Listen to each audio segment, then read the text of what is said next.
देखिए सबसे बड़ी चीज़ तो सोशल मीडिया सब लोग ही इस्तेमाल करते हैं, हम लोग भी वैसे ही इस्तेमाल करते हैं, लेकिन टाइम पर। हर चीज़ का एक टाइम होना चाहिए, इंटरटेनमेंट भी लाइफ में ज़रूरी है। लेकिन ये भी बात है कि चाहे वो फेसबुक हो, इंस्टाग्राम हो, बहुत सारे ऐसे भी पेजेस हैं जिसमें जीके के बहुत सारे अननोन फैक्ट्स आपको मिलते हैं। चूँकि मैं क्विज़ में भी जुड़ा रहा, क्विज़ भी मेरी ज़िंदगी में बहुत अहम रोल अदा करता है, खास करके कॉम्पिटिशन की तैयारी में। तो बहुत सारे ऐसे ग्रुप हैं, फेसबुक हो या फिर इंस्टाग्राम हो या फिर यूट्यूब हो, जिसमें बहुत सारे अननोन फैक्ट्स और क्विज़िक टाइप के क्वेश्चंस वगैरह आते रहते हैं, तो मैं उन पे भी ज़्यादा टाइम दिया करता था। मैं उन लोगों को बस यही कहना चाहूँगा कि वो लोग कोशिश करते रहें, इंशाल्लाह कामयाबी सबको मिलेगी। बस तैयारी में एक चीज़ सबसे ज़रूरी है कि अपना कंसंट्रेशन यहाँ वहाँ ना दें, मेहनत करते रहें और अल्लाह पे यकीन रखें, इंशाल्लाह सबको कामयाबी मिलेगी। मेरे भाई साहब हमेशा मुझसे एक शेर कहा करते थे, जिसने हमेशा मुझे मोटिवेशन दी है कि सितारों से आगे जहाँ और भी हैं, अभी इश्क के इम्तिहान और भी हैं। तो ये शेर मेरी ज़िंदगी में बहुत मायने रखता है, क्योंकि जब भी मुझे ऐसा लगा कि हिम्मत टूट रही है या मोटिवेशन थोड़ा कम हो रहा है, तो बहुत सारे लोग रहे अल्हम्दुलिल्लाह जिन्होंने मुझे हमेशा सपोर्ट किया। मैं उस्ताद के यहाँ पहुँचा, जो उनका नाम रोशन अली है, जो कि अभी केएमसी में इंस्पेक्टर पोस्ट पे हैं। तो उन्होंने मुझे क्लास 7 से ही पढ़ाया है। तो कंपटीशन के लाइन में वो हैं, मुर्शिद भाई हैं, प्लस अली भाई हैं।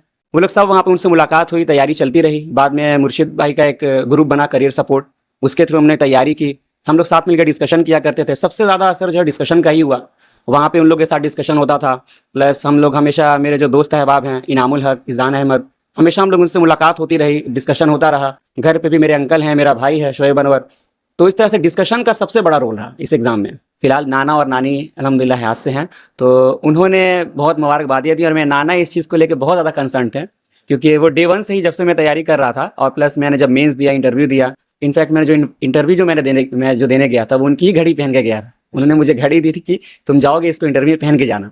तो उनकी घड़ी पहन के मैं इंटरव्यू भी देने गया, और वो बहुत खुश थे, हमेशा वो पूछते रहते थे। और उनकी खुशी का ये आलम था कि अपने पूरे मोहल्ले में मेरे इंटरव्यू से पहले ही उन्होंने सबको बता दिया था कि तुम्हारा हो गया, मैंने दुआ कर दी है, तुम्हारा हो गया। एक शेर क्या है बच्चों के लिए, बस यही एक शेर कहूँगा कि मेरे बेटे ने कामयाबी भाई अल्लाह का फजल है। कि एक शेर किसी मुशायरे में मैंने ये कहा था कि इसी पर आज तो खुश मन है मेरा, इसी पर आज तो खुश मन है मेरा, इधर मैं हूँ उधर बचपन है मेरा। ख्वाब सिर्फ बंद आंखों से नहीं बल्कि खुली आंखों से भी देखी जाती है।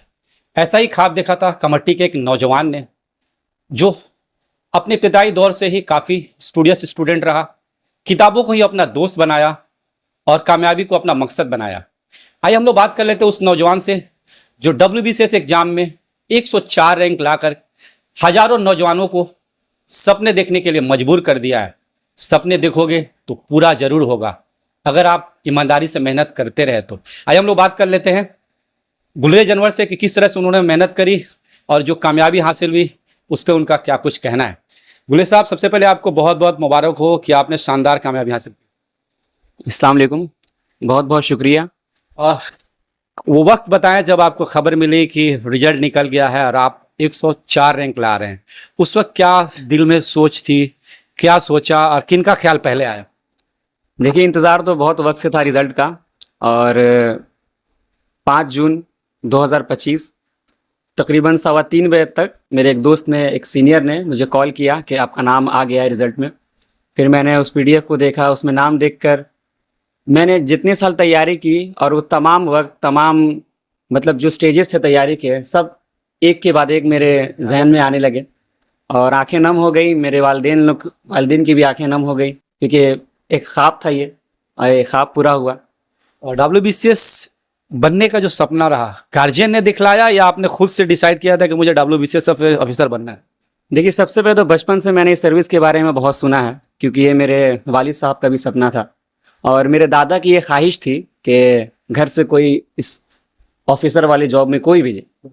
तो लेकिन मेरे वालिद साहब के उनका अलग फील्ड था, टीचिंग प्रोफेशन में वो रहे, तो ये उनका भी सपना था, उनकी भी ख्वाहिश थी। प्लस मैं भी इस सर्विस की तरफ बहुत अट्रैक्टेड था, बहुत से मैं सीनियर्स को देखा और इस सर्विस के बारे में जाना समझा। तो एक समझ लीजिए ख्वाहिश भी थी और एक वालिदैन का भी एक सपना था जो एक साथ पूरा हुआ। और इस जो प्रिपरेशन का जो दौर होता है, कई एक बार मोटिवेशन आता है, मोटिवेशन मिलती है कहीं ना कहीं से, वो टूट भी जाता है, लोग निराश भी हो जाते हैं, यार नहीं हो रहा है, कुछ और ट्राई करना चाहिए। कभी ऐसे जीवन में आया? अगर आया तो किनकी बात ने आपको राह दिखाई कि नहीं, जो मंजिल है उसी पे टिके रहना है? सर देखिए, ऐसा माहौल और ऐसा वक्त तो सबकी ज़िंदगी में आता है, तो बेशक मेरे ज़िंदगी में भी ऐसा आया।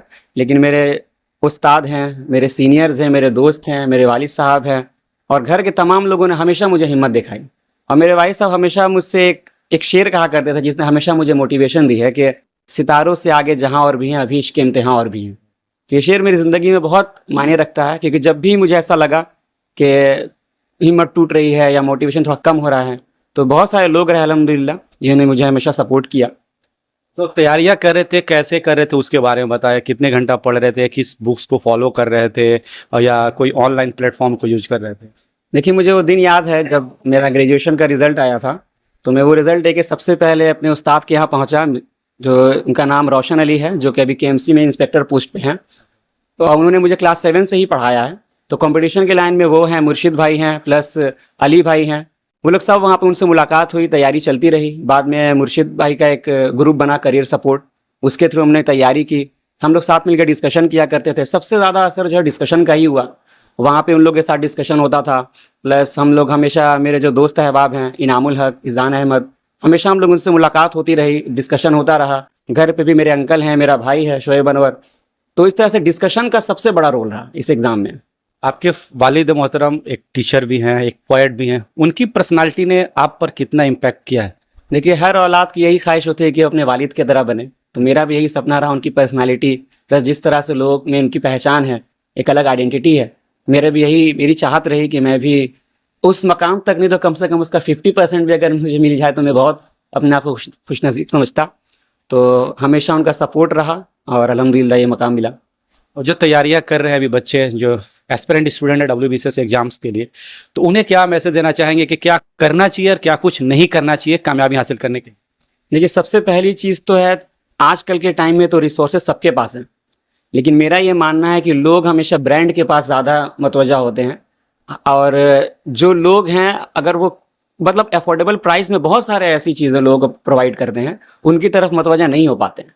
तो हमारे ही इलाके में है, करियर सपोर्ट है, मुर्शिद भाई हैं, इन लोगों ने हमेशा समझ लीजिए एक तरह से मुझे सपोर्ट किया है और जी गाइड किया है। और सबसे बड़ी चीज़ क्या होती है, रिसोर्सेज तो सबके पास अवेलेबल होते हैं, सबसे ज़्यादा ज़रूरी होता है कि एक रास्ता क्या है सही है, कि आपको जिस पर्टिकुलर एग्ज़ाम की आप तैयारी कर रहे हैं उसका एक रास्ता होना चाहिए। आपको प्रॉपर गाइडेंस नहीं रहेगा तो कोई भी रिसोर्स, जो भी किताब रहे, वो कुछ नहीं कर सकती है। तो इन लोगों का सपोर्ट रहा और इन लोगों की गाइडेंस रही, तो मैं यही सबसे, अब मतलब आने वाले जो लोग हैं जो इसकी तरफ एग्जाम में आना चाहते हैं, तो सबसे पहली चीज़ तो आप फोकस्ड रहें। आप जितना वक्त भी दें पढ़ाई में, आप उसमें कंसंट्रेटेड रहें। कंसंट्रेशन सबसे बड़ी चीज़ है। आज के दौर में सोशल मीडिया का दौर है, बहुत से स्टूडेंट हैं सोशल मीडिया को अपने कामयाबी का प्लेटफॉर्म बना लेते हैं, और बहुत से स्टूडेंट ऐसे हैं जो इसी गेम्स एंड इसी सोशल मीडिया का चक्कर में अपने फ्यूचर भी बर्बाद कर ले रहे हैं। तो आप इस प्लेटफॉर्म को किस तरह से देखते हैं और इस पे क्या कुछ कहेंगे? देखिए, सबसे बड़ी चीज़ तो सोशल मीडिया सब लोग ही इस्तेमाल करते हैं, हम लोग भी वैसे ही इस्तेमाल करते हैं, लेकिन टाइम पर। हर चीज़ का एक टाइम होना चाहिए। इंटरटेनमेंट भी लाइफ में ज़रूरी है। लेकिन ये भी बात है कि चाहे वो फेसबुक हो, इंस्टाग्राम हो, बहुत सारे ऐसे भी पेजेस हैं जिसमें जीके के बहुत सारे अननोन फैक्ट्स आपको मिलते हैं। चूँकि मैं क्विज़ में भी जुड़ा रहा, क्विज़ भी मेरी ज़िंदगी में बहुत अहम रोल अदा करता है, खास करके कॉम्पिटिशन की तैयारी में।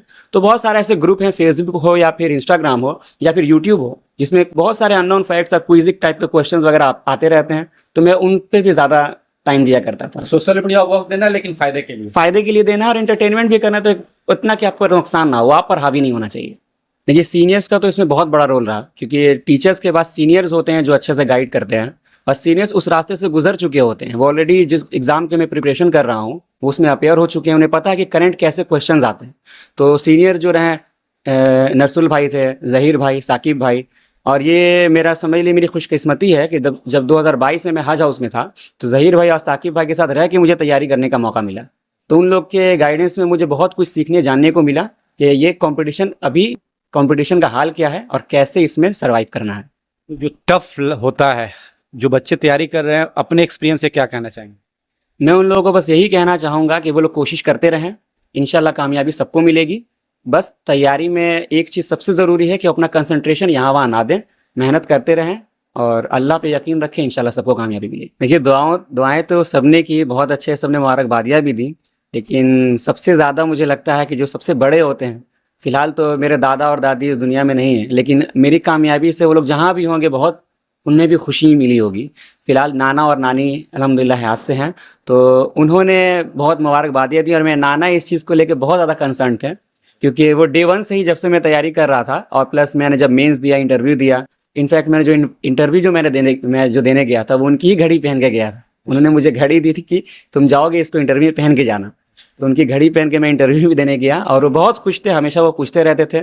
और उनकी खुशी का ये आलम था कि अपने पूरे मोहल्ले में मेरे इंटरव्यू से पहले ही उन्होंने सबको बता दिया था कि तुम्हारा हो गया, मैंने दुआ कर दी है, तुम्हारा हो गया।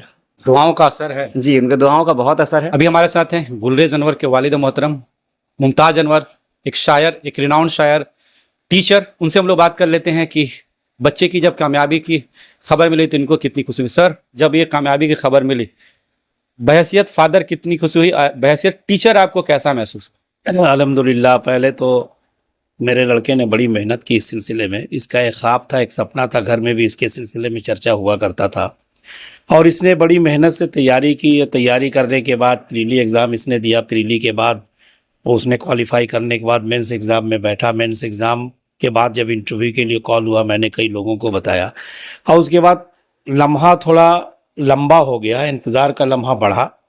लेकिन जैसे ही रिज़ल्ट आया तो हमको खबर मिली। खबर मिलने के बाद जाहिर है कि हम लोग तो जज्बाती हुए और जज्बाती होने के बाद जाहिर है वो तो उस सिलसिले में आंखें भर आईं और गुफ्तगू उस तरह नहीं कर पाए दूसरे लोगों से जिन लोगों ने फ़ोन किया। जैसे मेरे एक स्टूडेंट हैं, पुराने स्टूडेंट कमाल, जो अभी हेड टीचर हैं मदरसा सलीमिया फैज़ुल इस्लाम प्राइमरी स्कूल में, मेरे स्टूडेंट हैं। उन्होंने फ़ोन किया, लेकिन उस वक्त हालत ये थी कि मैं उनसे ठीक से गुफ्तगू में नहीं कर सका। बाद में उनसे बात हुई और वो भी बहुत खुश हुए। उन्होंने कहा मुबारकबादियाँ दी। पहला कॉल उन्हीं का आया था। उसके बाद दूसरे लोगों का कॉल आता रहा। बहुत अच्छा लगा कि एक ख्वाब जो हम लोगों ने अपनी आंखों में सजाए रखा था कभी, आज अल्लाह तबारक व तआला ने अपने हबीब के सदक़ो तुफ़ैल में उसको पाए में तकमील तक पहुंचाया। सर, बहुत से वालिदैन गार्जियंस होते हैं, अपनी ख्वाब अपने बच्चों की आंखों से देखते हैं। तो जब बच्चे वो ख्वाब को पूरा करते हैं तो जो खुद से पूरा किया हुआ ख्वाब है, मेरे ख्याल से उससे ज़्यादा खुशी महसूस होती है। तो इन ख्वाबों के मुतालिक क्या कुछ कहेंगे? ऐसा है कि ये जो आज मंज़र है और मेरे लड़के गुलरेज अनवर ने जो कामयाबी हासिल की, ये दरअसल मैं ये कहूँ कि मेरे ख्वाब से ज़्यादा मेरे अब्बा मने उसके दादा मोहतरम का ख्वाब था।